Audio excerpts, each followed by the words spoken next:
오셨습니다. 계속해서 야고보서 말씀을 보고 있는데요. 오늘 함께 보시는 말씀은 하나님의 자녀로 살아가는 그 방법에 대한 세 가지 방법 중에서 첫 번째 방법을 함께 보고자 합니다. 그것이 무엇인지는 설교를 들으면서 말미에 나오니까 집중하셔서 들으시면 좋겠습니다. 야고보 사도는 이것은 반드시 알아야 한다라고 말을 하면서 19절을 시작하고 있는데요. 19절에 보시면은 형제들아 너희가 알지니라고 시작하고 있습니다. 이 부분을 NIV 성경에서는 이것을 기억하라라고 명령형으로 번역을 하고 있는데, 그러니까 명령이라는 것은 이것을 지켜도 되고 지키지 않아도 되고 알아도 되고 알지 않아도 되고 선택사항이 아니라 반드시 꼭 분명히 지켜야 한다라는 것을 의미합니다. 그래서 야고보 사도가 주님을 따를 때에 주님을 따르는 성도라면 반드시 알아야 할 것, 반드시 기억하고 따라야 할 것은 이것이다 라고 말하는데요. 19절 또 이어서 보시면 사람마다 듣기는 속히 하고 말하기는 더디하며 성내기도 더디하라 라고 말하면서 이것은 반드시 지켜야 할 것이다 라고 강조하고 있음을 볼 수 있습니다. 먼저 속히 들으라 라는 것은 경청하라 라는 뜻이거든요. 경청이라는 단어를 많이 들어보셨을 겁니다. 경청이라는 단어는 기울일 경자와 들을 청자를 써서 마음을 다해서 마음을 기울여서 집중해서 듣는다라는 의미의 단어인데요. 당시에도 예수님을 믿는 사람들의 모임이 있었습니다. 개인의 집에서 만나서 교제를 하고 떡을 떼고 함께 기도하기도 하고 말씀을 나누기도 하는 그 모임이었었는데, 이런 모임에서 가장 중요한 것이 무엇이냐면 다른 사람의 이야기에 귀를 기울이는 겁니다. 흔히 많은 사람들이 모이면 자신의 이야기를 많이 하지 않습니까? 자신의 이야기를 잘 하는 반면에 남의 이야기를 잘 들어주지 못하는 모습을 보여주기도 하지요. 듣는 것보다는 말하는 것에 익숙하고 또 자신의 일이 아니기 때문에 귀담아 듣지 않는 모습도 볼 수 있습니다. 이런 이들에게 야고보 사도는 속히 귀를 열어서 들으라라고 말합니다.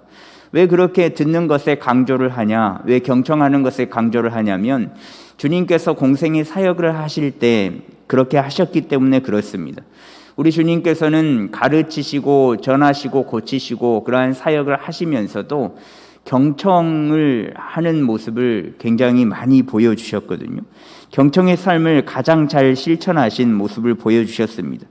특히 아무도 관심을 갖지 않는 고아와 과부, 나그네, 사람들이 기피하는 사람들의 이야기를 들어주고 그 이야기를 귀 담아 들어주고 마음으로 들어줘서 많은 이들의 그 이야기들을 경청하는 모습을 보여주셨습니다.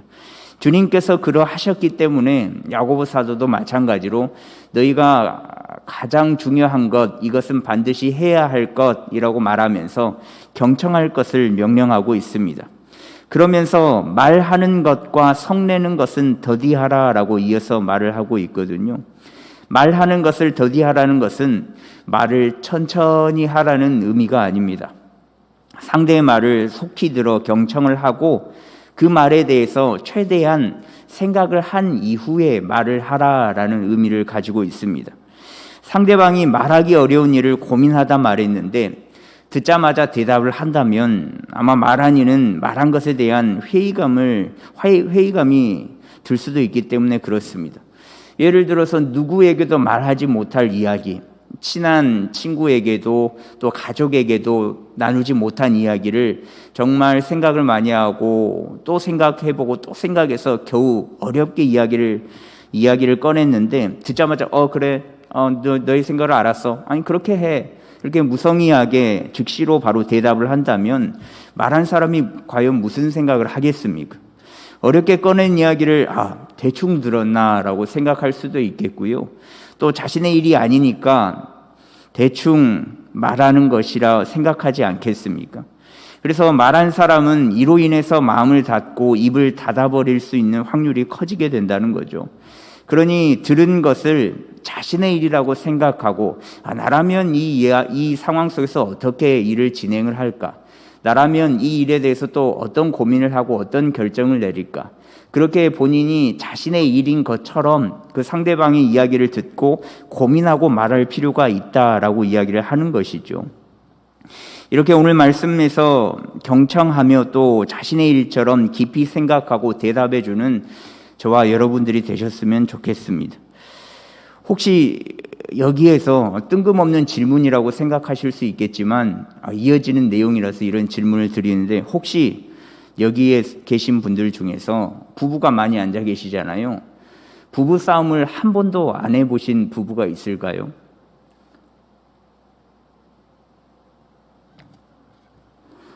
없죠. 당연합니다. 예. 저희 부부가 진짜 부부 싸움을 안 했다라고 말씀드리고 싶은데, 저희 부부도 아주 가끔 가뭄에 콩나듯 이렇게 아주 가끔 부부 싸움을 하는데, 아마 부부 싸움을 한 번도 안 해본 부부는 없을 겁니다. 그런데 부부 싸움을 한 번도 안 한 부부가 있더라고요. 그 부부가 누구냐면 바로 여러분들 잘 아실 분들인데, 현과 정혜영 씨 부부인데요. 이들이 올해 2021년도가 돼서 결혼 17년 차를 맞이하는데 부부 싸움을 단 한 번도 해본 적이 없답니다. 거짓말 같죠? 저도 거짓말이라고 믿고 싶습니다. 근데 이렇게 그 두 부부가 나와서 한 TV 프로그램에 나와서 어떻게 하면 부부 싸움을 하지 않고 살아가는지에 대해서 이야기를 나눈 적이 있었는데, 남편 현 씨가 말하기를 딱 3가지만 알고 있고 또 그 아는 것을 행하면 된다라고 이야기를 하더라고요. 첫 번째는 뭐냐면 서로 먼저 대접해 주기입니다. 사람은 누구에게나 대접받고 싶은 마음이 있거든요. 그런 마음이 없다고 하는 사람은 아마 없을 겁니다. 저희들의 욕망에는 대접받고 싶은 욕망이 분명히 있습니다. 그러나 반대로 대접해 주지는 않죠. 대접을 받고는 싶지만 대접해 주는 마음이 굉장히 적습니다. 그런데 아내가 남편을 왕자처럼 대접을 해주면 왕자의 아내는 공주가 되는 것이지 않겠습니까? 또 남편이 아내에게 공주 대접을 해주면 공주의 남편은 왕자가 되지 않겠습니까? 서로가 서로에게 대접을 해주면 상대방은 서로를 왕자로 또 공주로 대접을 해주면서 왕자가 되고 공주가 된다라는 거죠. 옆 사람 한번 봐보십시오. 부부가 앉으신 분도 계시고 혼자 계신 분도 있는데 한번 보시고 서로가 서로를 보면서 이렇게 한번 이야기해 보십시오. 왕자님, 공주님, 그냥 웃음이 나오시죠. 이 단어가 굉장히 좋은 거거든요. 하면 그냥 웃음이 나오는 게 이 왕자님과 공주님인데, 아마 집에 가서 한번 해보십시오. 엄청 웃으실 겁니다. 그리고 둘째는요, 장점을 보려는 관점을 유지하라라고 이야기를 하는데, 결혼을 하고 나서 싸우는 이유가 그거랍니다. 결혼을 하기 전에는 모든 게 다 예뻐 보였죠. 그러니까 그 사람을 바라볼 때 장점만을 바라봤다는 거죠. 연애할 때는 진짜 막 앞모습, 이렇게 실수로 이렇게 방귀를 껴도 사랑스럽고, 이에 고춧가루가 껴도 사랑스럽고, 진짜 별의별 것을 다 보여줘도 사랑스러운데, 이상하게도 결혼을 하면 그런 모습들이 다 미워 보인다는 거죠. 결혼 전과 결혼 후가 뭐가 다르냐? 결혼 전 연애 때는 장점만을 바라보려고 하고, 결혼한 이후에는 단점만을 보려고 한다는 거죠. 그렇게 단점을 보고 왜 지적을 할까요? 자꾸 좋았던 기억을 되새기면서 그 장점을 칭찬해주면 상대방은 더 좋은 사람이 된답니다. 한번 해보십시오. 오늘 집에 가셔서 한번 해보십시오. 야, 당신, 야, 그냥 이렇게만 해도 이 사람이 뭘 잘못 먹었나 싶은 생각이 들면서도 내일 반찬이 달라질 수 있습니다. 그리고 3번째는요, 오늘을 마지막이라 생각하면서 살자인데, 혹 내일이 마지막인데 오늘 밤에 싸웠다. 그러면 화해를 못하고 생을 마감하잖아요. 사과를 못하고 생을 마감하잖아요. 그런 상황이 올 수도 있습니다. 그렇다면 얼마나 후회가 남겠습니까? 사랑해도 부족할 시간에, 또 함께 서로 한 곳을 바라보며 마음을 나누며 살아가도 부족할 시간에 싸움 이후에 화해를 못하고 생을 마감했다. 얼마나 후회스럽겠습니까? 실제로 TV 방송에서 이런 경우가 있었답니다. 어떤 엄마가 아이에게 화가 나서 나가 죽어! 라고 말했더니 진짜 나가서 자살을 했던 일이 있었답니다. 실제로 벌어졌던 일이랍니다. 그래서 그 아이의 엄마는 평생 한을 안고 살아갔답니다. 그러니 늘 살아갈 때 오늘이 마지막이다 라고 생각을 하며 사랑하며 살아야겠습니다. 이렇게 현시가 말한 이 세 가지를 조합하고 축약을 해보면 오늘 말씀과 같거든요. 경청을 하고 상대방을 이해하면서 말하고 성내기를 더디하는 것. 오늘 함께 보시는 말씀에 다 담겨져 있습니다. 말하는 것을 더디하는 것과 더불어서 성내기도 더디하라라고 이어서 말씀하고 있는데, 성내는 것은 말 그대로 화를 내는 것, 분노하는 것, 진노를 의미합니다. 사람이 화를 안 내고 어떻게 살아갈 수 있겠습니까? 그런데 최대한 화를 절제하며 살아가야 한다라는 거죠. 화를 내는 것은요, 나에게도 안 좋기 때문에 그렇습니다. 여러분들이 화가 너무 나서, 짜증이 너무 나서 그 마음을 표출하면 마음이 편하던가요? 그 순간은 굉장히 속 시원하고 후련한데 돌아서면 후회가 남는 게 화를 내는 거거든요. 그리고 또 그 화낸 것을 분냄을 당한 사람은 마음이 어떻겠습니까? 저 사람 왜 그럴까라고 생각을 하면서 마음에 깊은 상처를 받겠지요. 화내는 것은 자신의 마음도 황폐하게 만들고 더불어서 하나님과의 관계도 어긋나게 하고 또 상대방의 마음에 상처를 주는 일이기 때문에 저희가 최대한 자제하면서 살아가야 한다라는 거죠. 솔로몬 왕은 노하기를 더디하는 것이 사람의 슬기요 용사보다 나은 것이다 라고 말을 한 적이 있고요. 또 미련한 자는 당장 분노를 나타낸다라고 말했습니다. 솔로몬 왕도 화냄과 분냄이 좋지 않은 것을 알고 있었던 거죠.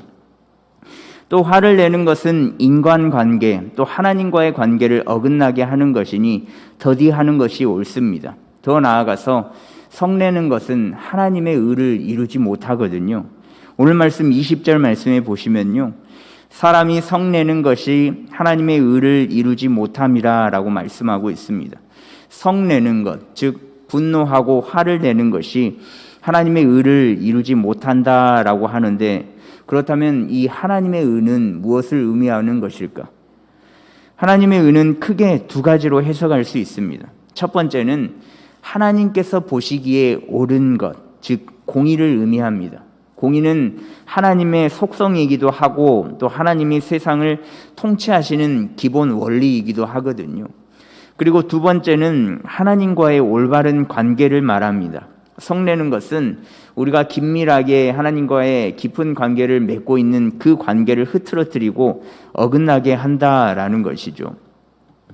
그렇기 때문에 어떤 의미로 해석을 하던 간에 화를 내는 것은, 짜증을 내고 성을 내는 것은 사람과의 관계도 어긋나게 할 뿐더러 더 나아가서 하나님과의 관계까지 어긋나게 된다는 것이죠. 조금 더 깊이 생각하면 하나님과의 관계가 어긋남과 동시에 사람과의 관계도 동일하게 어긋나게 된다라는 겁니다. 모든 것을 주께 하듯 하라라고 말씀하는 그 골로새서의 말씀처럼 우리의 모든 생활의 중심이 하나님이지 않습니까? 모든 것을 하나님과 나와의 관계처럼 행동하는 것이 어긋나 버린다면 늘 주께 하듯 하라라는 이 말씀대로 나와 타인의 관계 역시 어긋나 버릴 수밖에 없다라는 것이죠.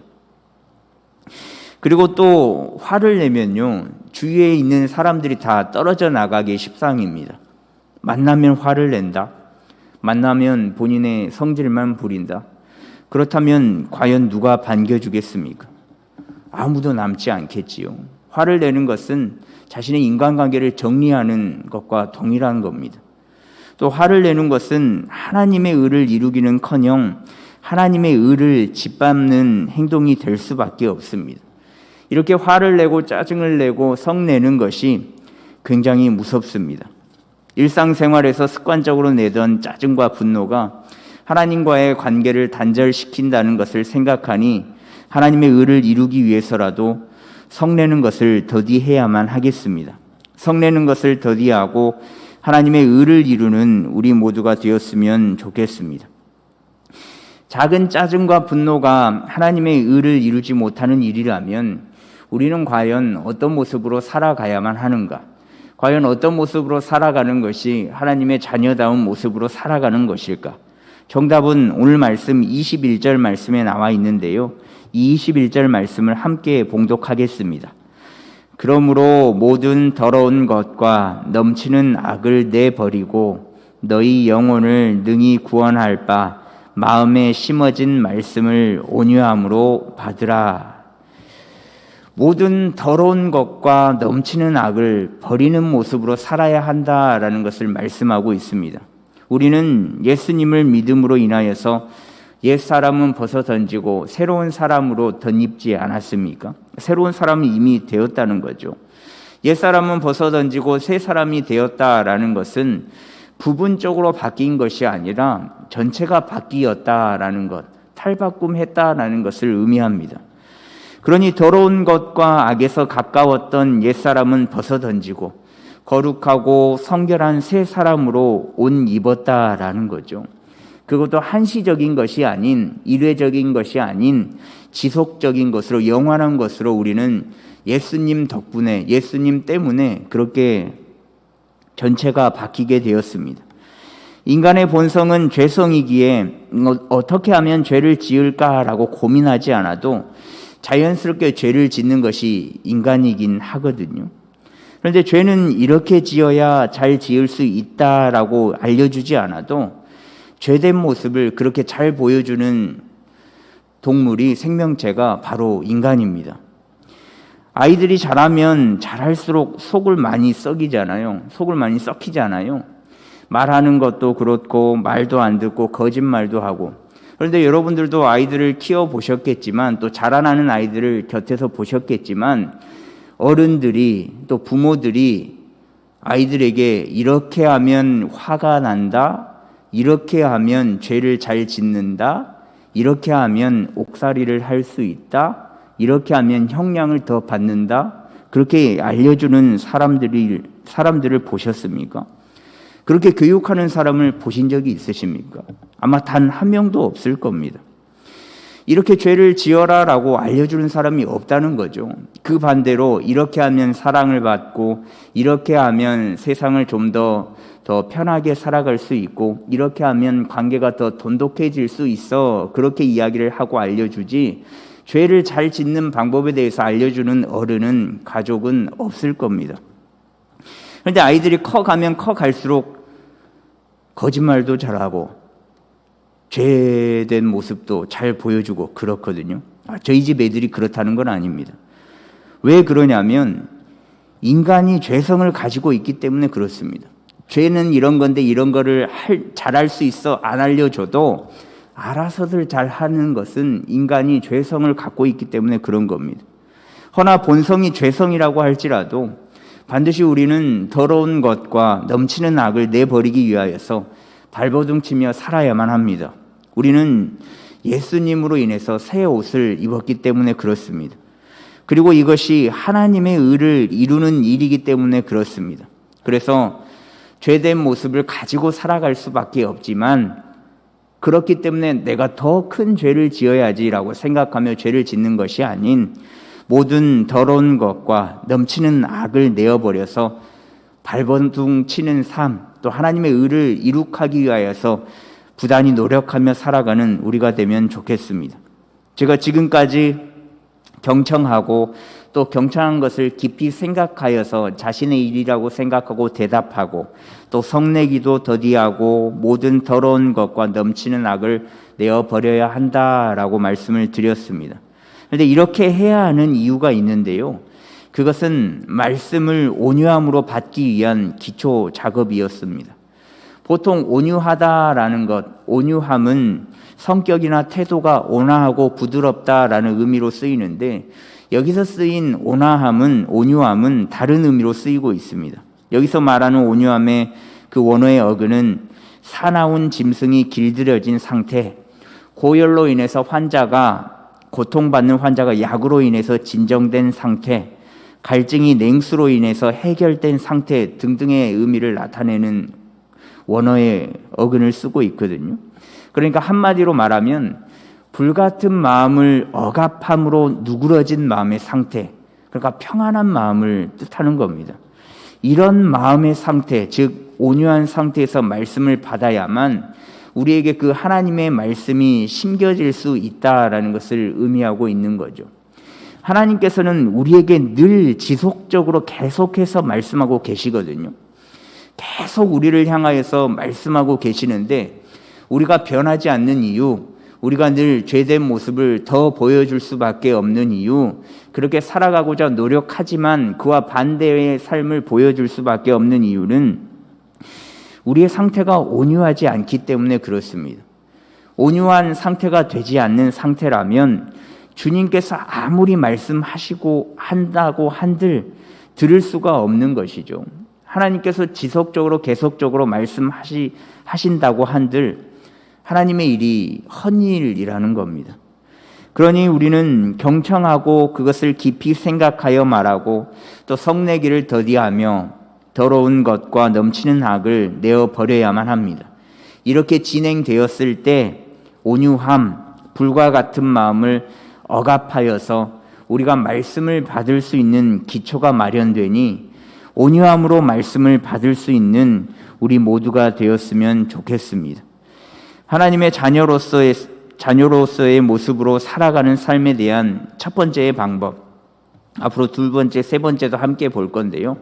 그 첫 번째의 방법은 온유함으로 말씀을 받는 것이었습니다. 오늘 나눈 말씀을 이룩하여서 하나님의 의를 이룩하는 우리 모두가 되었으면 좋겠습니다. 지속적으로 지금 폭염이 계속되고 있잖아요. 폭염이니까 누가 건드리기만 해도 폭발할 것 같은 날씨인데 누구 하나 나 한번 건드려봐, 내가 단단히 폭발해 줄게, 그런 생각을 하고 계시더라도 온유함을 유지하기 어렵더라도 그런 날씨임에도 불구하고 상황에도 불구하고 끝까지 온유함을 가지도록 노력하면서 나아가는 우리가 되었으면 좋겠습니다. 그 상태가 되어야 늘 우리에게 말씀하시는 그 주님의 말씀이 하나님의 음성이 내게 심겨질 수 있다라는 것을 기억하시면서 상황과 환경이 비록 온유한 상황과 환경이 되지 못할지라도 그렇게 부단히 발버둥치며 살아가는 저와 여러분들의 삶이 되기를 간절히 소망합니다.